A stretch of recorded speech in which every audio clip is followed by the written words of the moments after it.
Welcome to Homeschool Your Way. I'm your host, Janna Cook, and Bookshark's community manager. In today's episode, I am joined by Bookshark's advisors.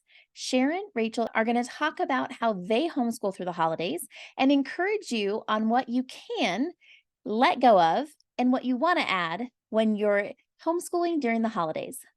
Let me introduce Bookshark's advisors. Hello, ladies. Hello. Hi.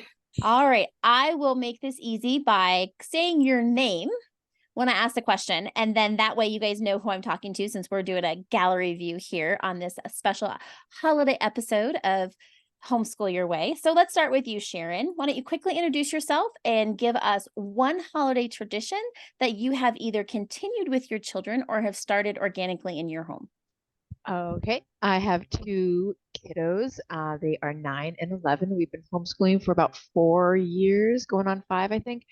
And one thing that we have started doing since my parents moved out here, we have started going on like trips through light displays. And so we'll all hop in the car because my mom's not super mobile. We'll hop in the car and we'll drive through the light displays and enjoy some family time. Now, Sharon, I know you're in the Chicagoland area. Do they still have the toy soldier lane? I don't know where that is. I'm sure there are several, but there's one that we go to that is not too far from us. And the Botanic Gardens also do a walkthrough, which we might do this year. Very nice. And Rachel, quick introduction. Yeah, I'm Rachel. I have already forgot what I was supposed to say. Homeschooling for 7 years now, I think. And we don't actually have traditions I guess they're all food related. We eat a lot. And we have pizza on Christmas Eve. We have turkey burgers on Thanksgiving because I don't actually like to make turkey. So yeah, everything that we do around the holidays is food, and more food.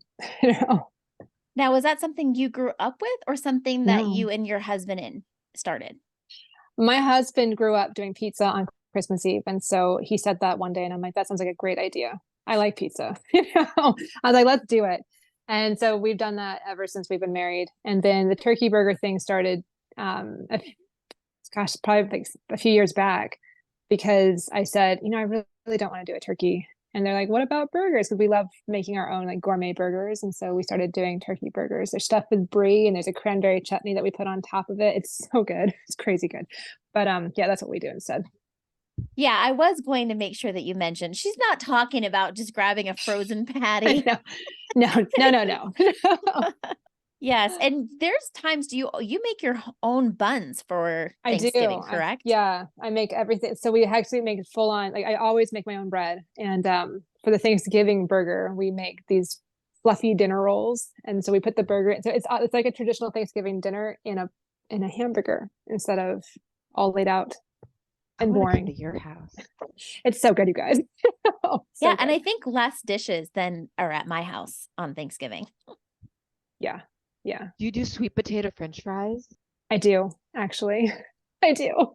So, awesome. Sweet potato French fries, and of course we always have pie too, but not pumpkin. I'm not a pumpkin pie girl though. So well, okay. that's okay. It's okay. Yeah. We'll let that one slide, Rachel. We'll let that one slide. Yeah. Sorry. I love that your traditions are around food. Sharon, I love the lights idea. When my kids were younger, I think they were definitely more into that. And now as they have aged up, even though I enjoy it as an adult, they're kind of in that phase where it probably wouldn't be as exciting for them to go see the lights. But we don't stop trying when we do these traditions. As a kid, we always got to open one present on Christmas Eve. So that was something that we continued on with our children.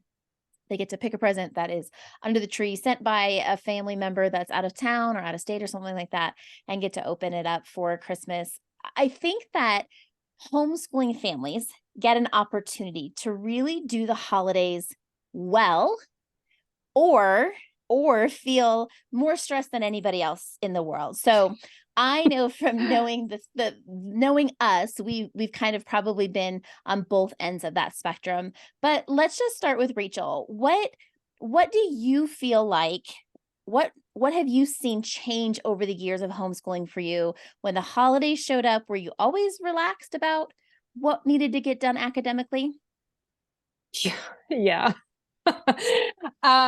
I we always tend, because we public schooled from kindergarten. My older daughter went through kindergarten through fifth grade. My younger daughter was kindergarten through third grade in public school. And so when we decided to homeschool, we tended to stick with the public school schedule because all of their friends are public schooled. And so they wanted to be able to hang out with their friends when they had days off. And so homeschooling gave us more flexibility, which meant that we could go places while other kids were in school, but they still wanted to have that same kind of break schedule. And so we just did school up to a traditional Christmas break or Thanksgiving break and did nothing. We had like absolutely, I'm like, and nothing is required, nothing is done other than the normal stuff. And so that's how we always worked it, which is boring, but but it worked for us because my kids, I mean, that's what they wanted.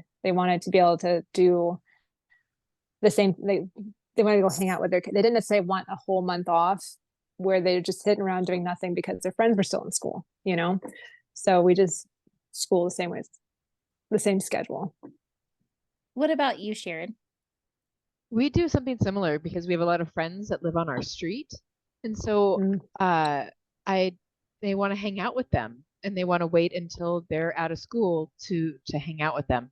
We do have a lot of homeschool friends through our homeschool group now, and so I know that we'll be doing a lot of extra things that are different than we've done in years past because as as we've joined the group and the group has grown, we have really found a really strong connection with these people. So it's really nice. And I think we're going to do some more Christmassy holiday type things with the group, which is nice and which we haven't had a whole lot in the past. So um, it's fun to look forward to something different. But we will do a similar thing, Rachel, where we'll just that like I think we'll probably do it like just that week right before Christmas and then run through the first week of January and have that time off.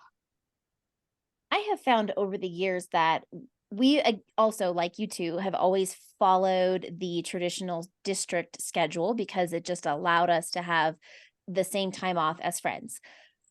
But then, like you, Sharon, as our homeschool community built, all of a sudden we were adding more activities in between Thanksgiving and the new year. And I started to get stressed in the very beginning years because I felt like we were getting behind. Oh my gosh, we should be doing our schoolwork. We had the calendar figured out and we put the weeks on there. And now we're the second week of December and we haven't touched a book because we were invited to go to this thing and we wanted to go do this thing. And then I feel like it's so easy for us to get very stressed out. Let's be honest, we're moms, we're parents. The holidays can be stressful regardless. We're human. But then when you start to feel that pull and sometimes that squeeze of, I should be doing what I set out in my schedule, but it's not getting done. Now I have to panic, or where are we going to make up the time, or how's it going to look? And that's when I really had to just stop and go, I remember being in school and us stopping to work on a craft during the holidays, right? Like those teachers were Watch a not movie. Yeah. watch a movie, movies that weren't even necessarily holiday related. And now as an adult, I think, is it because those teachers were stressed out about their own holidays? They're over there madly doing their Christmas cards. They're Yeah. Yeah. I think something else to keep in mind, because like it's really cool to hear about your homeschool communities. We don't have a homeschool community where I'm at. Like it's just there's nothing there. The one that we had joined was about 40 minutes away, and so it's not convenient a lot of times to go.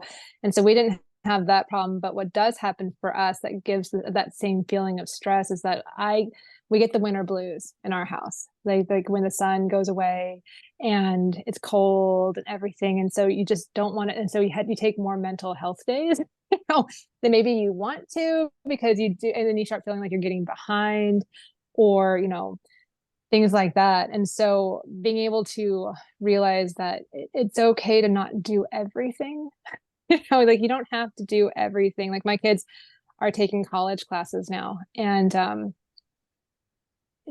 they're fine. They're fine. Did we complete every single thing that we were supposed to complete in Bookshark? No. And yet they're still succeeding in college classes. And so I think we get too hung up on what we need to get done, and forget that we also need to take breaks, that it's okay to rest. And so Christmas break, our holidays, like, allow it to be rest as well.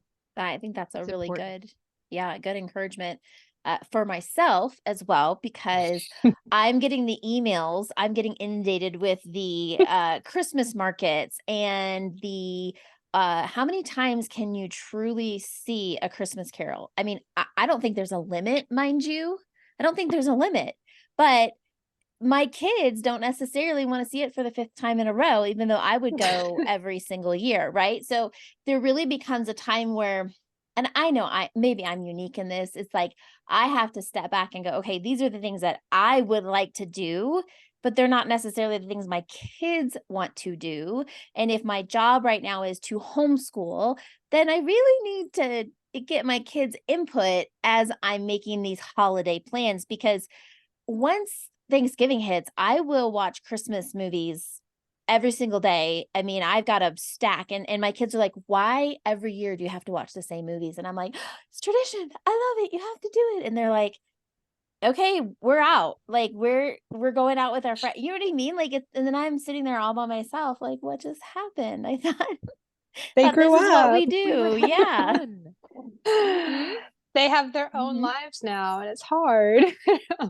Yes, and for parents who are not there yet, let us just let you know it's coming, and it comes It's coming. fast. Sharon, what about you? What are you starting to see? This is, you're several years in now to homeschooling. What kind of transitions are you seeing, especially in your oldest boy, as he is aging up? It's funny. Julia will still go along with what I want to do and like, or what I'm thinking to do, the plans that I cook up. Desmond's like, I think I'm gonna go play some Minecraft with some friends online. That's cool, right? I'm like, yeah, I guess so. So it's happening. But I'm really trying to just kind of go with the flow on that front. But yeah, Julia will still help me put the stickers on the Christmas cards, and she'll be like, yes, let's make cookies. I want to make cookies with you. I'm like, all right, great. Or I'll help you do, the candy boxes or whatever. Desmond will come through when it's time to taste the cookies or taste the fudge. He'll magically appear. I smell fudge. Of course you do, because we've been working all morning on it. So it has started to happen, but he's still around. He's still into some of it, but not all of it. It's okay. There is definitely a change, a metamorphosis as you get into homeschooling and the years go by, where there's some things that I have found that my girls, I didn't think were important to them. And then when we come to a certain stage in the holidays, they'll be like, excuse me, where is this? And I'm like, what are you talking about? Like, I didn't know you guys cared about that. And they're like, it's not, go, where is it at? We'll do it. Just tell us what to do. Like, it has to be here. It's not the holidays. And I do love that about some of the things that we have done over the years. One thing I will tell you that they drag their feet on these days is going to get our annual Santa picture. So we have done a Santa picture with our girls since the twins were 1. They are now 18. I have 18 framed pictures of us as a family with Santa. And I'd gotten the idea from a neighbor, and I just thought it was so amazing. And the girls were like, well, when we turn 18, we don't have to do it, right? Like every year, it's getting closer and closer. And they're like, they drag their feet. And I was like, let's go when nobody's there. I'll try to schedule it, during the middle of the day. We're homeschoolers. We can do this. And it's funny because I'm still the mom, right? But they're still not the kids that they once were. I haven't really changed for better or for worse, but their change is so drastic that they kind of drag their feet on the things that I'm like, we have to do this in order to make it the holidays. And they're like, we don't have to do this anymore. Right. Do you Or guys there's have the anything things like that, that? yeah, there's the things that I want to give up and they don't. Like they'll still ask to do I'm like, oh my gosh, do we have to do the gingerbread house? Like it's Mm. so messy. And like I'll do the cookies, I'll do the fudge, but it's like it's just like one more thing. And every time we go through this, can we get the gingerbread house? Like you just want the candy. Stop. You don't need all the candy. We don't have to do all the things. But then they're like, oh, but it's Christmas. We have to do the gingerbread house. I'm like, have to? Is it really a have to? Oh, okay. I guess we're getting it. Can we share the gingerbread house? Do we have to get two gingerbread? It's always something. Rachel, do your girls do gingerbread houses? No, we see the beauty of not having Christmas traditions is that you don't get stuck during Christmas traditions. I think I was talking to my husband about this before we got on the podcast because I'm like, we really have nothing. Like we do nothing. We're the most boring family ever. But and I sit there and I'm like, I always wanted to be the mom who had all the decor and who did all the fun, like let's decorate Christmas cookies together and let's do this and let's do that. But then like I get down to it, I'm like, I don't actually want to do any of that. I don't want to put in the work. Like I love to cook. Well, I love to cook like my special food. We love baking, but my kids like to have me do the baking and then they get to eat the baking. That's their tradition. That's their favorite tradition is eating what I make. And I like to make what I make. And eat it. So I guess that works for us. But yeah, like there have been years where like the kids asked, I think we did gingerbread houses a couple years ago, just once because the kids asked him. I'm like, okay. So we did it. And then we put lights on the house a couple years in a row now because one of my kids wanted to do that. And so just like we have a very small house. It's just a line along the roof, but we did it. But they And that was like it. fun. But they liked Yeah. it. So we try to do so like I think I'm a very spontaneous person. I like to do things when I feel like doing them. And I hope my kids are the same because because they know that if they ask me to do something, I'll probably do it. And so so our tradition is, what do you want to do? All right, let's do that. So that's what we do. Well, I think that's That's great. nice. What are some of the things that you guys have found that you count as school during the holidays? Nothing. I don't do school during the holidays. What are you talking about? You know, You don't have to mess around with that at all. no, I just leave it. I'm like, whatever, that doesn't have to be school. I mean, there's lots of things that you can count as school, I think. Like, especially if you're doing baking, that could easy be math, or any kind of crafting could be math, or arts and crafts, or home ec, or any of that stuff. I mean, if you really had to come up with something, I think going to see your performances, that's drama, that counts as the arts. I think making your kids get up and run around outside because they've been eating too much food, that's PE. Health. I mean, there's so many things that you can count. Even going to see Santa, that could be social studies if you really think about it, because it's civics, it's being part of the community and learning about the community and things like that. So I have lots of ideas. I'm like, or Right? It's cultural. all this stuff. Yeah, it's cultural. Well, And yeah, we go to the Christmas market, the German Christmas market every year, and oh yeah, that's totally cultural. And it's, trying different foods and, being out with people from other cultures. It's really fun to see. We used to go, we don't so much anymore, but we used to go down to the Museum of Science and Industry where they had all the Christmas trees from around the world, which I was love really that. fun to go around and look at those. But Yeah. it's just such a jaunt now. It's kind of a trek. So we don't go there. We haven't been there in the last couple of years. That's all right, Sharon. Your kids would probably just say, "Why are we doing this again, Mom?" We saw the same trees last year. Yes. Oh, and we remember Um, them. right? I would say like definitely would count the baking, like you said, Rachel. But I was just thinking, maybe because Christmas cards are on my mind, but computer formatting for labels is a thing. And if you can Yeah. teach your children that and how to like format and stuff, that would be a huge thing, I think, to do. Julia's been asking to go caroling, and I'm like, one, that's cold. Two, that Music I mean, we class. have to, right? We got to learn the music, but they take piano, and so we'll keep that up. And so they've been doing, and I didn't even ask our piano teacher to do this, but he's like, let's throw some Christmas songs in there. I'm like, great, let's do it. And so they've been each learning a song they want to learn. So that's what they'll do. Then they can play it, around Christmas. So Those are good. I know we like to count games. I'm a board Mm. game gal. So I try to get a Me new board game too. every year. Me too.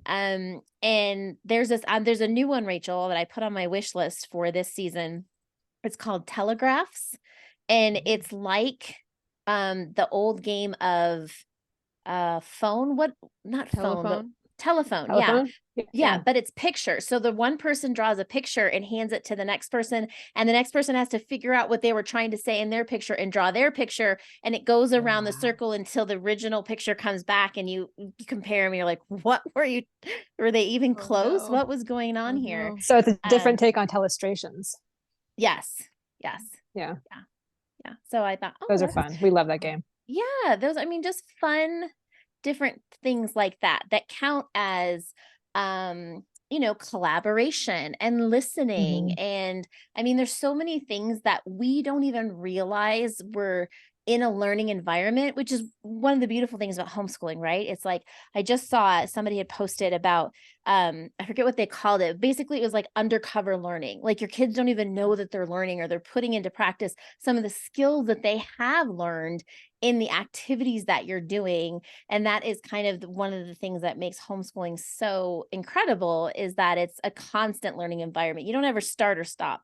It is what you're doing from the time you wake up till the time you go to sleep, which I know is my goal in homeschooling and how we do things. But I so yeah, I think gaming is really important. I would go so far as to say even like house cleaning before family comes over or friends come over, or you just want your house clean during the holidays.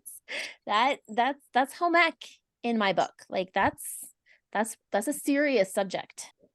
We also, because we're at home and I want to decorate the house, the kids and I have been going out and decorating, and we have things that we put up every year. And that's another area where Desmond has slowly started to wean himself out. You girls look like you've got this. Go outside where it's warm. I'm like, dude, where are you going? I need your help. Yeah. And Sharon, you start in October with the decorating. So you go through a couple different holidays in the next couple months, which is a lot of fun, right? I mean, there's so many things that I think, especially new families would go, oh my gosh, what, if I say yes to all of these things, I'm saying no, and I'm putting away the books. But we're really here to say it's okay to put away the books during the holidays, because the learning continues and all of these things. Another thing I was thinking about was like intergenerational learning during the holidays. It seems to be, whether you have family by you or not, there's so many more opportunities to be around generations that are, above or below you, right? So it seems that people get into the hospitable spirit during the holidays. And so I know as a kid, we used to, when you're talking about singing Christmas carols, we would go to local senior centers and sing Christmas carols. And we would do these different activities, and it's like you then are now teaching your children how to respect and be around a generation that is, sometimes 3 or 4 times removed from their generation. Definitely. And just taking that another step is that, like, there's a job out there called genealogist, and so people who actually research family histories, and so like it's a profession, and you can actually go to school for it. But taking the time to interview family members, or to spend time with grandma and grandpa, even if it's on the phone, like maybe you don't live close by, but you can call grandma and grandpa. You can ask them, how did you spend Christmas when you were a kid? Like, what did you guys do? Or, ask them stories and record them so that you always have those. It's a special thing to do with your family, and it's something that helps you develop better relationships, and helps your kids also learn how to interview somebody, how to ask questions, how to write things down, how to tell a story. And I think it's all of that is a beautiful thing to do during the holidays as well. To take it even one step further, not just the grandparents, but then asking the what was it like? Do you remember your parents telling you stories? Because now you're getting back into people who are depression age and older that have real stories, tangible things they can talk about that will be of things that they're reading or just read in Bookshark. So that's kind of cool to bring it all back around to timeline type thoughts. Yeah. Well, genealogists and also historians. I mean, Mm, that's what they do, right? They go and they search for primary sources. And here that's we right. have at our fingertips these grandparents. And for those people whose kids don't have grandparents, I mean, and we're kind of live in a society where that has become more the norm, unfortunately, for so many reasons. But you have in your community, elderly Hmm. people in your community that, I know that's kind of in this day and age, there isn't that same pull to be connected to your neighbors or the community that you live in or just the street or the couple houses around you. But we always tried to, go by and give things, baked goods or whatever, to our neighbors around the holidays. And when I was a kid, we had some elderly neighbors, and they were kind of like pseudo grandparents because my grandparents didn't live by us. And my children had the fortune of knowing my grandparents. They lived in the same state as us. So, I mean, my grandma grew up at the tail end of World War II in America. So she remembers Christmases where they literally had an orange and Yep. there wasn't candy canes even. Like there wasn't it was, and you think now, I think about when my kids were little and all the stuff that they got from us and our family members, and going back, I wish I could just have the money. Like, please, all the money that you spent, like, let me let me do something with that now. But I think that just having those stories, and like you said, finding out what other, not only your grandparents, but their parents. And if you don't have that in your family of origin, there are certainly ways to find that around your community, I'm sure. Senior citizen centers are great. And I know that Julia's troop, Girl Scout troop, went and they built, I think it was back during like maybe 2020 or 2021. They went and built snowmen outside of the windows just to Oh, help nice. cheer up the people inside. I was like, maybe this year we could actually go back in and like sing to them. That'd be something the girls could do. So I like that, or even just decorating their windows. I mean, it's amazing the little things, the tiny little things, that we can do to help build community where we're at with the things that we have. So now let's fast forward just a little bit before we end this episode and talk about we've gotten through the holidays, we've all been there. Now January hits. Now help, help in a big way. If we kind of give a plan now before we get there, maybe it will help some people have less stress on December 31st when they go, oh my gosh, January 2nd, we got to jump back in, we got to hit the books, we're so behind. So why don't you both just kind of share your tips on how to get back into the routine once the new year is going to start? Well, for me, it's unfortunately really easy because our public school system only gives us a week off for for Christmas, and so it's relatively quick to get back in. So we don't normally get out of the routine too much, but it's also hard because I said that we all kind of struggle with those winter blues, and for us, and so you have the downer of okay, now all the holidays are over and life is hard, but And I it's like to, cold. and it's cold and it's very yeah, I'm in a colder state, and so it's cold, it's probably terrible outside. So we always make sure that we know when we're starting before we stop school. I'm like, okay, now remember we're going to be starting, because my kids are the kind of kids who need to know what's going to happen. And so we're starting back to school on this day, and this is what's expected of you. Like this is the work. And sometimes, often, especially as they've gotten older, I'm like, okay, the first day back, we don't have to do everything. Like let's just start with like our history reading or something like that, and then add in extra as we need to. But I think this is the time when we really need to start understanding that you don't have to do everything, and figure out what's most important. What is most important to me right now? Like, what do they really need to do? And for me, it's usually like I want them to be writing and they need to be doing their math. And so those are usually my most important things. And then I'm like, if you have more time and the inclination, add on the reading and things like that. So those are usually what I'm thinking about. But for us, we definitely have to know exactly when we're going to start, and at least what is the most important thing is what I expect to absolutely have done that first day. That's good, yeah, Rachel. definitely. I think that it's knowing when that end date is. I think it's only here to here. And like you said, it is a slow ramp up, a slow ramp in. You do the necessary thing first and get that done. And then you kind of build on that. I like the idea of knowing if you did have a book that first half of the year, which we're not even quite through the first half by the time the first of the year rolls around. But if there was a book that you put a pause on, that you can find in cinematic form, then to me, I always like that first day back to be like, okay, let's watch the movie. Let's get caught up in this particular novel by going ahead and watching the movie and answering the questions the best that we can from that film. And then be done with that. So we're not starting the first of the year behind.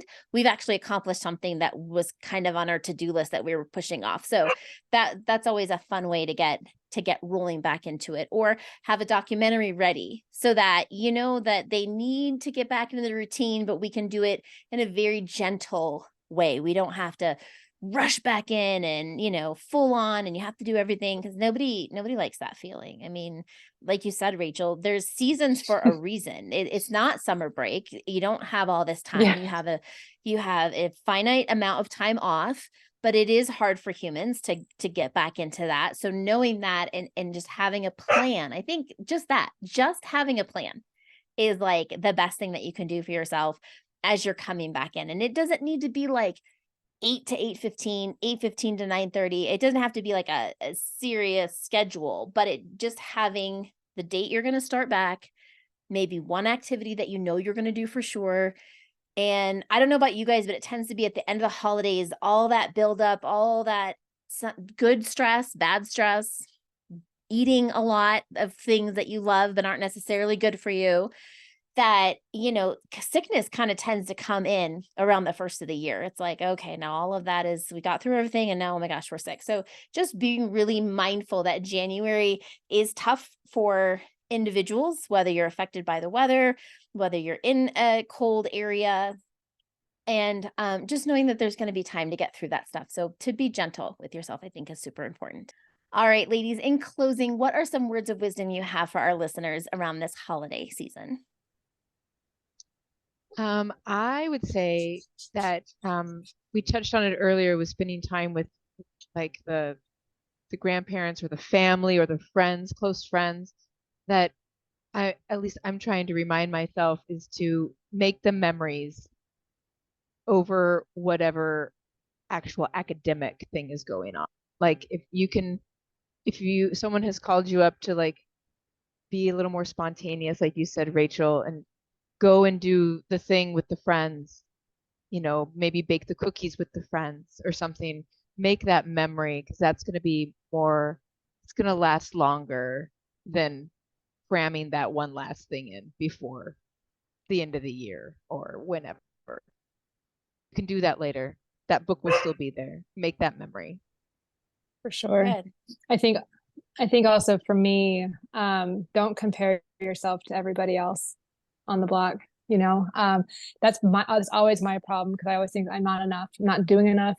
I'm not making Christmas fun enough.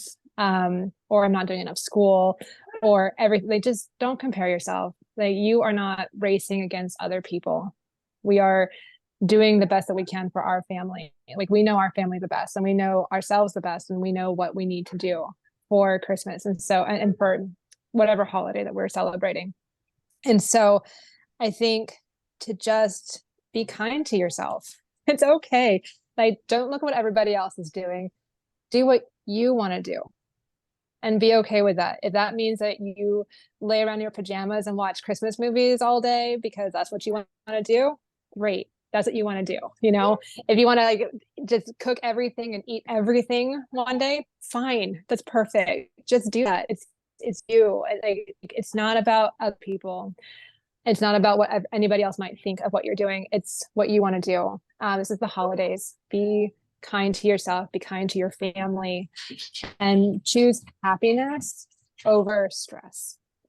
I'm definitely going to take that to heart, as I am a family who I would love to be that family that does the matching pajamas, and it's never going to happen. It is not going to happen in my household. I don't have that buy-in from everybody. So I got to let that go. And I have to appreciate the families that do that and watch those reels and see those pictures and be happy for them, but also be happy for me, because while we may not be doing that, we may be doing we're doing something else that makes us happy. And so, Rachel, I think that was really well said. So thank you. Thank you guys so much. Thank you guys for listening. I hope this was an encouragement. We are really excited for you to go into the holidays this year with just peace and grace for yourself and your family. So until next time, bye-bye.